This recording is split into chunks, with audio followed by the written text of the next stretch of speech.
አገር ያስገነጠለው ነዳጅ ባከነ። የሰሜንና የደቡብ ሱዳን ጉሮሮ ተዘጋ። ሌላ አፍሪካ ቀንድ ሀገር ተጸንሷል። የተፈጥሮ ሀብት ክምችት አላቸው ከሚባሉ የአፍሪካ ቀንድ ሀገራት መካከል ሱዳን ቀዳሚዋ ናት። ሀገሪቱ ከፍተኛ የነዳጅ ክምችት አላት። ከነዳጅ ክምችቱ ባሻገር የተለያዩ ማዕድናት መገኛም ናት። ይህች ወርቅ የሚታፈስባት ሱዳን የምትታወቀው ግን በነዳጅ ሀብቷ ነው። ነዳጅ ሲባል ወደ አእምሯችን ቀድማ የምትመጣው ሀገር ሱዳን ብትሆንም ደቡብ ሱዳን ከሱዳን ከተገነጠለች በኋላ ግን ይኸው ታሪክ ሆኗል። ነዳጁን ይዛ የተገነጠለችው ደቡብ ሱዳን ለሱዳን ጎረቤቷ ብቻ ሆናለች። በአንድ ወቅት የሱዳን አካል የነበረችው ደቡብ ሱዳን ከ2011 እንደ ፈረንጆቹ አቆጣጠር በኋላ እንደ ማንኛውም ጎረቤት ሀገር በመሆን በቀን እስከ 150 ሺህ ድፍድፍ ነዳጅ በሱዳን በኩል ለውጭ ገበያ ስታቀርብ ቆይታለች። ለደቡብ ሱዳን ትልቁ የገቢ ምንጯ ነዳጇ ነው። ሱዳንም ከደቡብ ሱዳን በምትቆጥረው ታሪፍ ተጠቃሚ ለመሆን በቅታለች። በሱዳን ጦርነቱ ሲቀሰቀስ ደቡብ ሱዳን የምትልክበት ዋነኛ ማስተላለፊያ ቱቦ ፈተና ገጠመው። እናም አገልግሎቱን ማቆም ጀመረ። ከዓመታት በፊት ከሱዳን አልፎ ለአፍሪካ ቀንድ ይበቃል የተባለለት ድፍድፍ ነዳጅ ባከነ። የእርስ በርስ ጦርነቱ በነዳጅ ጥራትና በገቢ ላይ ያደረሰው ኪሳራ ከፍተኛ ለመሆን በቃ። የአገሪቱ የኢኮኖሚ ማገር የተባለው ነዳጅ አደጋ ላይ ሲወድቅ የዜጎች ዕጣ ፈንታም ስደትና መፈናቀል ሆኖ የረሃብ አረንጋም ይገርፋቸው ጀመር። መቼም ቴዲ አፍሮ አፈር ይዞ ውስጡ አረንጓዴ ለምን ይሆን የራበው ሆድ ያለው እንዲህ አይነቱን ሳይሆን አልቀረም። የኢትዮጵያ ብትሆን ሌላኛው የአፍሪካ ቀንድ አካል በመሆን ሀብት ላይ ተኝታ የተቸገረች የአባይን ልጅ ውሃ ጠማ የተባለላት ሀገር ስለሆነች ማለት ነው። በእርግጥ ሌሎች የአፍሪካ ቀንድ ሀገራትም በዚያው ላይ የሚታይ መሆናቸው አይዘነጋም። ሀገራቱ የሚቸገሩት በተፈጥሮ አይደለም።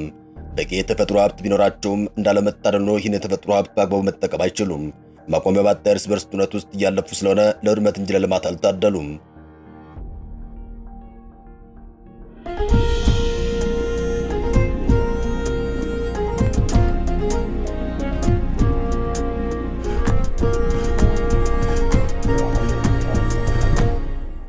የአፍሪካ ቀንድ ከመካከለኛው ምስራቅና ከባህረ ሰላጤው ሀገራት ድረስ ነዳጅና ከኤስያ ደግሞ ወሳኝ ኢንዱስትሪ ምርቶች ሰፊ ተጠቃሚ ወዳለባቸው የአውሮፓ እንዲሁም የአሜሪካ አህጉር የሚተላለፍበት ቁልፍ የቀይ ባህር መተላለፊያ ያለበት ስፍራ ከመሆኑ ጋር ተያይዞ ሀያላን ሀገራት አይናቸውን አያነሱም።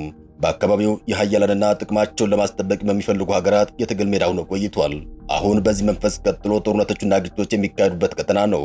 የቀጠናው ሀገራት በተለያዩ ጊዜያት ትብብራቸውን ለማጠናከር ሲጠሩ ፈተና ይበዛባቸዋል። የምዕራቡና የምስራቁ ሀያላን በሁለት አማራጭ በአካባቢ ያላቸውን ተቀባይነትና ጥቅም ለማስከበር ይፎካከራሉ። የአረብ ሀገራት ቱርክ፣ ሩሲያና ቻይናም በቀጠና ያላቸውን የተጽዕኖ ስፍራ ለመያዝ የቻሉትን አድርገዋል። አሁንም ቢሆን እያደረጉ ይገኛሉ።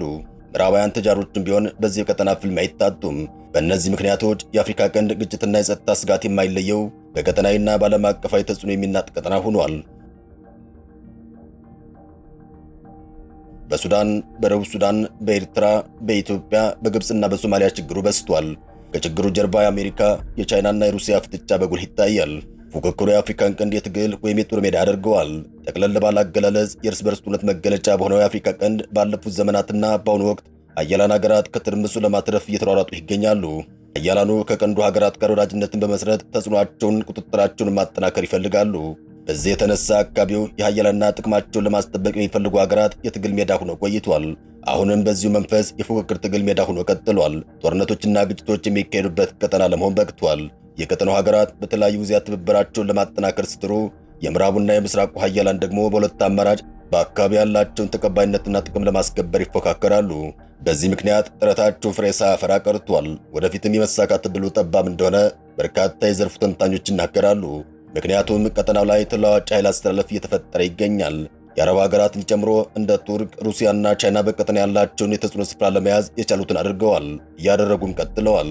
በአጠቃላይ ምዕራባውያን ቱጃሮችም እዚህ ቀጠናዊ ፍልሚያ ላይ አይታጡም፣ በረጅምና በአጭሩ እጃቸውን አስገብተዋል። በዚህ ምክንያት የአፍሪካ ቀንድ ግጭትና ጸጥታ ስጋት የማይለየው ሆኗል።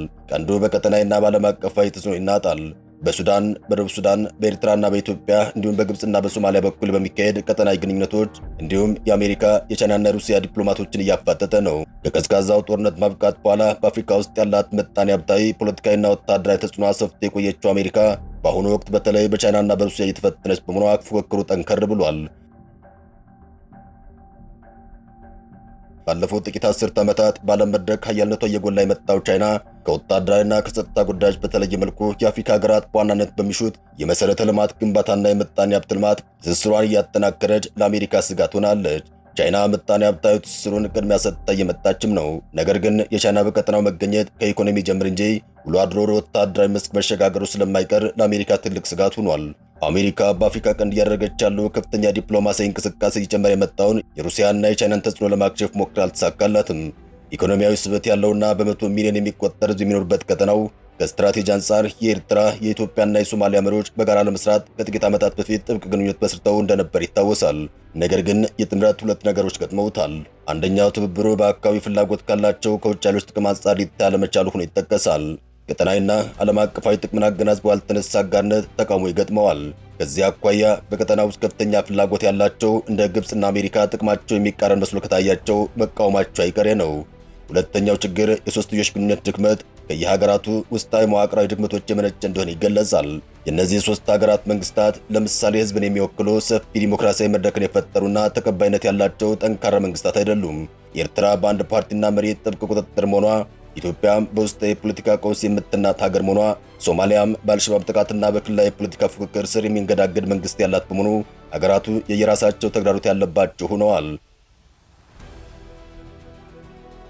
ሀገራቱ ውስጣዊ ችግሮቻቸውን ሳይፈቱና ሳይጠናከሩ የሚፈጥሩት ማንኛውም ጥምረት ጊዜያዊ ካልሆነ በስተቀር ጠንካራ ዘላቂና ውጤታማ ሊሆን አይችልም። ስለዚህ የቀጠናዊ ጥምረት ኃይል ከውስጣዊ ጥንካሬ የሚመነጭ ሆኖ በተንታኞች ይገለጻል። የሆነ ሆኖ የአፍሪካ ቀንድ ችግር ተመሳሳይ እስከሆነ ድረስ ሱዳን ላይ የጀመረ መከፋፈል ወደ ሌሎች የአፍሪካ ቀንድ ሀገራትም ላለመሄዱ ምንም ዋስትና የለም። ነገሮች በዚህ ከቀጠሉ ግን በቀንዱ ትናንሽ ሀገራት የመፈጠራቸው ነገር እየሰፋ መጥቷል። ከዚህ አኳያ ችግሩ ከመፈጠሩ በፊት ከሱዳን መማር ያስፈልጋል። ሱዳን የተፈጥሮ ሀብቷ የባከነው በአስገንጣይ ፖለቲከኞቿ የእርስ በርስ ጦርነት ነው። የሰሜን ሱዳን ጄኔራሎች የእርስ በርስ ጦርነት አሳዛኝ ደረጃ ላይ ደርሷል።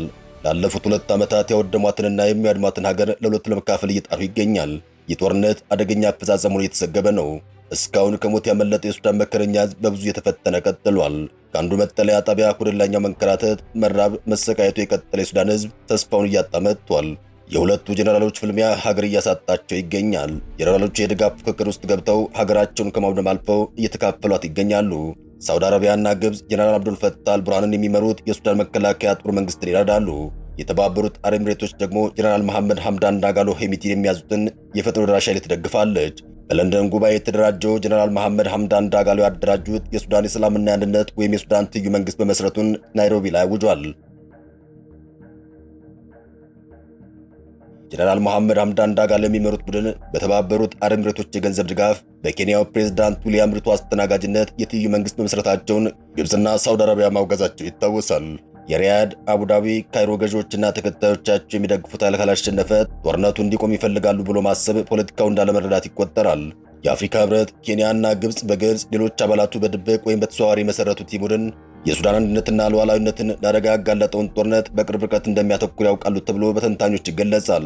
ታዲያ ህብረቱ የአባላቱን ሴራ እያወቀ የሱዳንን መከፋፈል ማውገዙ ለቻርተሩ መከበር፣ ለሱዳን አንድነትም ከሁሉም በላይ በረሃብ መሰደድ፣ መሰቃየት ከዓለም የመጀመሪያ ደረጃው ላይ ያዘው ለሱዳን ህዝብ አልጠቀምም እየተባለ ነው የሚገኘው። በዚሁ ላይ በደቡብ ሱዳን ግጭት ተቀስቅሷል። የተባበሩት መንግስታት ድርጅት በ2018 በኪርና በማቻር መካከል የተደረሰው የሰላም ስምምነት ፈርሷል። ደቡብ ሱዳን በ2011 ከካርቱም ተገነጠለች። በተገነጠለች ጊዜ በወጣው ቀመር መሰረት በቀን 150 ሺህ ድፍድፍ ነዳጅ በሱዳን በኩል ለውጭ ገበያ ስታቀርብ ቆይታለች።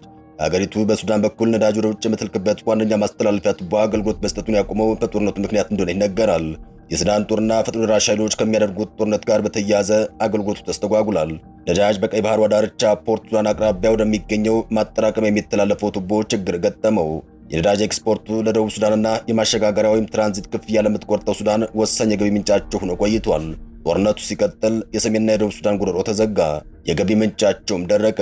የፖለቲከኞቹ የጦርነት ልማድም ሱዳንን ከሁለትና ሶስት ሀገር ከመክፈል አልፈዋል። የነዳጅ ማስተላለፊያ ቱቦው ከደቡብ ሱዳን ሜሎት ቤዚን ወደ ፖርት ሱዳን የተዘረጋው በቻይናው ሲኤንፒሲና ሲኖፔክ እንዲሁም በማሌዥያው ፔትሮናስ መሆኑ ይታወቃል። ቱቦው 1500 ኪሎ ሜትር ርዝመት ያለው ሲሆን ከደቡብ ሱዳን ሚቲ ግዛት ነዳጅ ወደ ፖርት ሱዳን የሚያስተላልፍ ሌላ ማስተላለፊያ ቱቦ አለ። በሱዳን በኩል የሚተላለፈው ነዳጅ ለደቡብ ሱዳን 90 በመቶ የሚሆነውን የውጭ ገቢዋን ይሸፍናል። ሱዳን የሚያስተላለፈችበትን ወይም ትራንዚት ክፍያ ትቆርጣለች። የሞኖ ሁለቱ ሱዳኖች አደጋ ላይ ወድቀዋል። ከጦርነቱ መውጣት አልቻሉም። መገንጠል ሰላም ማምጣት አለመቻሉን ከደቡብ ሱዳን መማር አልቻሉም።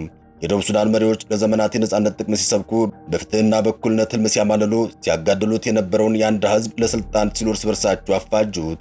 ጀነራል ሳልቫኪር ማያርዲትና ዶክተር ሪክ ማቻር ከሁለት ዓመታት በኋላ የተፈራረሙት የሰላም ስምምነት ቢፈርሙም የላይኛዋ ሱዳን ጦርነት ሲገጥማት ችግር የጋራ ሆነ።